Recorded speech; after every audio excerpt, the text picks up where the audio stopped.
নমস্কার বন্ধুরা, আজকে আমি সোয়াবিনের ভর্তা বানাচ্ছি। তো সেই ভিডিওটা আপনাদের সাথে শেয়ার করতে দেখুন, সোয়াবিনগুলো এখানে আমি সিদ্ধ করে নিয়েছি ফার্স্টে, তারপর সেগুলোকে ছেঁকে তুলে নিচ্ছি। যেমন আমাদের এখানকার সোয়াবিন সিদ্ধ করার পরেও কেমন একটা ছিদ্র টাইপের থেকে যায়, প্রপারভাবে সিদ্ধটাই হয় না। কিন্তু এখানকার সোয়াবিনগুলো একটুখানি সিদ্ধ করার পরই দেখলাম একদম ঝুলঝুল হয়ে গেছে। এগুলোকে দিয়ে ভর্তা বানানো খুবই সহজ হয়ে গেছে, কারণ কলকাতায় হলে সেগুলোকে ছিঁড়ে সেগুলোকে আরও সিদ্ধ করে কিছুক্ষণ ভিজিয়ে রেখে অনেক কিছু করতে হয়, কিন্তু এখানে সেগুলো কিছুই করতে হয়। এরপর কড়াইতে একটু সর্ষের তেল দিয়ে নিলাম, একটু নুন, তারপর সোয়াবিনগুলোকে ছেড়ে দিলাম তেলের মধ্যে। এবার এটাকে একটুখানি ভেজে নিচ্ছি ভালো করে।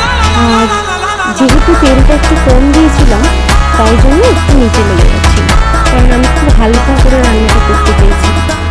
এখানে আমি জিরে আদা বাটা দিয়ে নিলাম, জিরে ধনে আর আদা বাটা তিনটাকে মিলিয়ে পেস্ট করে তারপর এটা দিয়ে দিলাম। আমি কিন্তু সব গোটা ইউজ করেছি, কোনো গুঁড়ো মশলা ইউজ করিনি। তারপর এখানে লঙ্কার গুঁড়ো আর গোলমরিচ গুঁড়ো দিয়ে নিলাম। লঙ্কার গুঁড়োটা কম দিয়েছি, গোলমরিচ গুঁড়োটাই বেশি দিয়েছি, কারণ একটু ঝালের দরকার, কিন্তু যাতে পেটে জ্বালা না হয় সেই কারণে। তারপর একটু হলুদ দিয়ে একটু গরম জল দিয়ে এটাকে ভালো করে কষে নিয়ে তারপর একটুখানি জল শুকাতে দিয়ে রাখলাম। তারপরে ওর মধ্যে গরম মশলা, লঙ্কা কুচি আর তার সাথে একটু বাটার দিয়ে ভালো করে শুকিয়ে নিয়ে সার্ভ করে নিলাম বাটিতে। ও হ্যাঁ, একটা জিনিস মিস করে গেছি, একটুখানি কাসুরি মেথিও দিয়েছিলাম, দিয়ে ভালো করে মিক্স করে নিয়ে সার্ভ করে নিয়েছি। এবার একটু খেয়ে দেখি কেমন হয়েছে।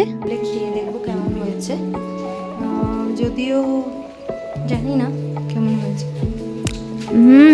দারুণ হয়েছে, দারুণ।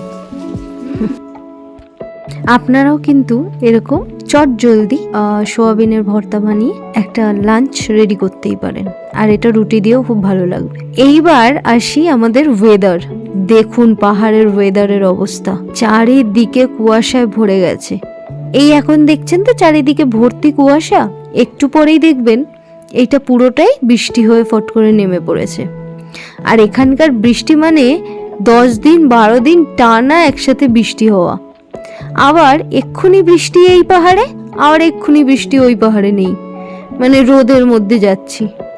এখানকার কোনো আপনি এটা ভেবে বেরোতে পারেন না যে আমি আজকে এই পাহাড়ে রোদ দেখে বেরোচ্ছি মানে ওই পাহাড়ে বৃষ্টি নেই, বৃষ্টি আছে বা রোদই থাকবে, ওরকম কোনো ব্যাপার নেই।